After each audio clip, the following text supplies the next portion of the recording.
आशीर्वाद। प्रतिदिन रात को 8:30 बजे सोने से पहले की प्रार्थना और आशीष। आशीर्वाद। आइए मेरे भाई और बहनों, आज के संपूर्ण दिन के लिए हम अपने प्रभु ईश्वर को धन्यवाद दें और इस समय प्रार्थना करें कि प्रभु हमें अच्छी नींद प्रदान करे, हमें संरक्षण प्रदान करे। आंखें बंद कीजिए। ये सर्वशक्तिमान प्रेमी पिता, हम तुझे धन्यवाद देते हैं आज के संपूर्ण दिन के लिए। स्तोत्रकार कहता है स्तोत्र 116 वाक्य 12 और 13 में, प्रभु के सब उपकारों के लिए मैं उसे क्या दे सकता हूं। मैं मुक्ति का प्याला उठाकर उसे उसका नाम लूंगा। तेरे सारे वरदानों के लिए हम तुझे क्या दे सकते हैं पिता।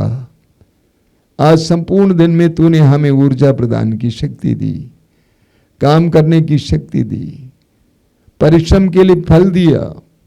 आज संपूर्ण दिन में तूने हमें संभाल के रखा, हमारी आत्माओं की रक्षा की। उन सारे वरदानों के लिए हम तुझे धन्यवाद देते हैं पिता। इस समय हम पापी हैं, स्वीकार करते हैं, हमने अपराध किया है। प्रवक्ता ग्रंथ के अध्याय 20 उसके वाक्य 11 में लिखा हुआ है, जो अपना अपराध स्वीकार करता है उसे कोई हानि नहीं होगी। हमारे सारे अपराधों और पापों को मिटा देना पिता। मन वचन कर्म से जो जो पाप किए हैं, पवित्रता के विरुद्ध पाप किए हैं, प्रेम के विरुद्ध पाप किए हैं, विश्वास के विरुद्ध पाप किए हैं, उन सारे पापों और अपराधों को क्षमा करना पिता। उस कलंक को मिटा देना, हमारी आत्माओं को शुद्ध करना।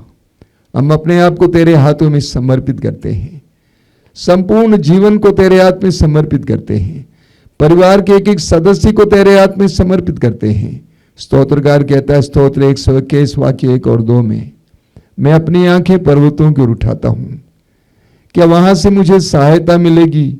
जिसने स्वर्ग और पृथ्वी को बनाया है वही मेरी सहायता करेगा। मैं पूर्ण विश्वास करता हूं, हम इस समय पूर्ण विश्वास करते हैं पिता कि तू हमें सुरक्षा दे सकता है, तू हमें बचा सकता है। हे पिता, अपने जीवन की एक एक बात को तेरे हाथों में समर्पित करते हैं। परिवार को, परिजनों को, काम काज को, खेत खलिहान को, एक एक बात को तेरे हाथ में समर्पित करते हैं। हमें सुरक्षा प्रदान कर, अंधकार की शक्तियों से, दुष्ट आत्माओं से, शैतान के हर प्रकार के प्रपंच से हमें बचा के रख, हर तरह की विपत्ति से हमें बचा के रख। हमारी आत्माओं को शांति प्रदान कर। यूहन्ना के सुसमाचार के अध्याय 14 उसके वाक्य 27 में प्रभु यीशु तूने कहा है, मैं तुम्हारे लिए अपनी शांति छोड़ जाता हूँ, अपनी शांति तुम्हें प्रदान करता हूँ। वही शांति हमें प्रदान कर, हम शांति में सो सके। आज की रात हमारे लिए शांति की रात हो, कल सुबह हम बड़े उत्साह के साथ उठ सके तेरी सेवा करने के लिए, लोगों की सेवा करने के लिए। अपना सिर झुकाइए मेरे भाई और बहनों। प्रभु यीशु धन्यवाद देते हैं इस सुंदर समय के लिए। मैं अपने भाई बहनों के लिए प्रार्थना करता हूँ, तेरा दाहिना हाथ उनके सिर पर रखना। इस समय उन्हें तेरे स्पर्श का अनुभव मिले। आज रात उनके लिए आशीष की रात हो, शांति की रात हो, कृपा की रात हो। अच्छे अच्छे सपना देकर उनकी आत्माओं को प्रोत्साहित कर, कल सुबह वो उठ सकें और लोगों की सेवा कर सकें, तेरी सेवा कर सकें। हमारी इस प्रार्थना को ग्रहण कर। आमीन। आशीर्वाद।